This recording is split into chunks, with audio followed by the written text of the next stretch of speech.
Good morning, everybody. We're here today to talk about the formation of the Hyperloop panel. We're announcing today the beginning of a blue ribbon panel that will look at the feasibility of proceeding and doing a Hyperloop in the state of Missouri. This is something I've been very excited about for a period of time. Representative Fitzwater, who will be on the panel, and I went to Nevada last year to look at the initial test track that Virgin One has in the Mojave Desert. Very impressed with the technology. We also are fortunate enough that Black & Veatch commissioned a private study to look at the feasibility of doing it in Missouri. And because of the efforts that have happened so far, we thought the next step would be to have a public-private panel that work together to look at the possibilities for Hyperloop in Missouri. As somebody said, we are early in the game, or early in the process, but ahead of the game when it comes to this issue. And the other states that have at least considered this option are significantly behind where we're at this point. With me today is Lieutenant Governor Mike Kehoe, who's graciously agreed to lead the panel, and Andrew Smith, who's worked on this issue a lot longer than any of us, who's going to vice chair it. With that, I'll turn it over to Lieutenant Governor Kehoe. Well, thank you, Mr. Speaker, and I look forward to working with Andrew on an exciting opportunity. You know, I think anybody in this room knows that the word infrastructure has probably come out of my mouth 8,000 times in the last several years. But the words you haven't probably heard me use too many times is what's next. I think Missouri is in a fantastic position. You know, we're the state that, you know, funded the first flight with Lindbergh transatlantic flight. We're the state that built the East Bridge over the river when nobody said it can be done. We're the state that produced the engineers that helped put man on the moon in the very first time we went up with that mission. So we're a state that has the ingenuity, technology, the resources to look at what's next in the future, and I think this is an exciting step to try to figure out what the process is about, what we have to offer, and if there are possibilities as we go forward. I know our universities are very, very excited about the opportunity to be able to participate in the research piece of what this technology is all about, and I think that brings us even more credible assets to put on the table as we talk, as the speaker said, to possibly some sort of partnership moving forward with possibly a private sector or others that are interested in developing this technology. So we're excited to get going. It's a very short time. We're not one of those committees that's going to be doing this for 3 or 4 years. I think we're going to try to wrap up recommendations back to the speaker early this fall, and I look forward to participating in that. So thank you. Andrew? Thank you. Mr. Speaker and Mr. Lieutenant Governor, thank you so much for agreeing to do this. It's an honor to serve with you. This is a project that I think has tremendous economic development implications for the state of Missouri. Imagine being able to travel between Kansas City and St. Louis in 28 minutes. That's what this would allow. Effectively, what this would do is unify the state and create a single economic development mega region that would make us competitive with some of the top economic development mega regions in the country. When you look at St. Louis and Kansas City combined, you're talking about an area that really has the same kind of potential as a Boston or a Bay Area or a Seattle. So I think that that's really what has allowed Missouri to springboard ahead of other states.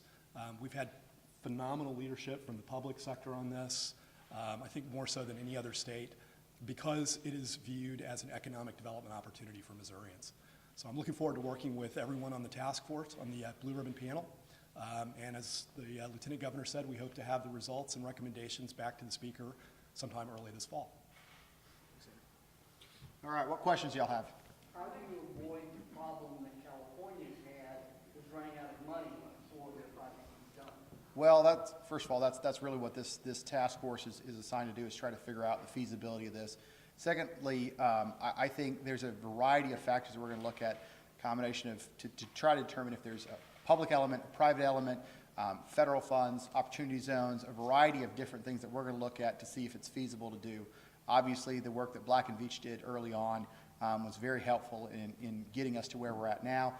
This panel is going to meet first this month, and I think come back in September to tell us whether or not we think it's actually valid for us to proceed past that.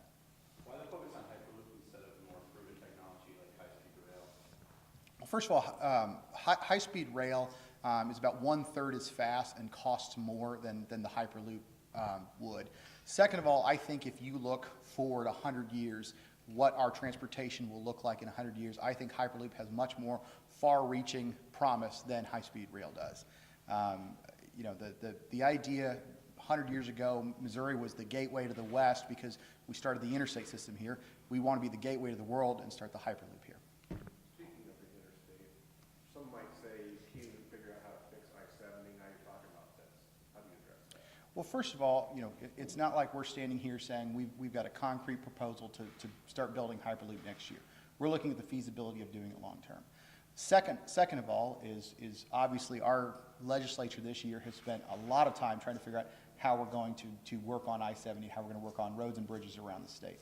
And so we're taking those. But I think the important thing to remember here is, in our opinion, looking 100 years down the road, funding our current infrastructure is important in the short term. Funding the next mode of transportation is important in the long term.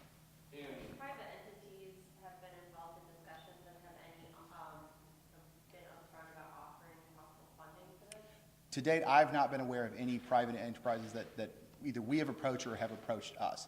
The only private enterprise that we know of is Black & Veatch, which has done the study, and they took that on at their own cost to do it. Is there any money in the budget you're about to push out which is connected to this kind of research? There's not. Our thought is we're going to have the task force come back with recommendations in September. At that point, there's been no public money expended, and before we would expend any public monies, we would want to have concrete plans going forward. Have you identified any concrete sources of federal funding you could get on this project? We haven't, but I know Andrew Smith has been in Washington in the past talking to them about the possibility of federal funding. What's the estimated cost for Hyperloop? You know, it's very hard to say because, again, there's a lot of variables. Do you build it above ground? Do you build it below ground? How do you do it? How much do you connect it between St. Louis and Kansas City and the total distance? So it's hard to say at this point what that hard number would look like. Is the Black & Veatch estimate of $7 to $10 billion still the most close to it that we have? I would say so. And how would you respond to the critics of it who may say people that don't live in Columbia, St. Louis, or Kansas City might get left behind by this technology? First of all, they won't get left behind. We can't build a Hyperloop everywhere in the state like we can build an interstate system. What we have to do is we've never built one in the country. We have to have one that gets built first, and once we build that, we can go from there. I think when we went out to Nevada last year, we talked about what makes Missouri so unique, particularly this I-70 corridor. You've got essentially a flat state connecting two major metropolitan areas. You've got a world-class university right in the middle of it, and geographically, our state is located in the middle of the country. If we are able to build this and if it becomes successful, you can go anywhere from here. We can go to Chicago, we can go to Denver, we can start building out from here.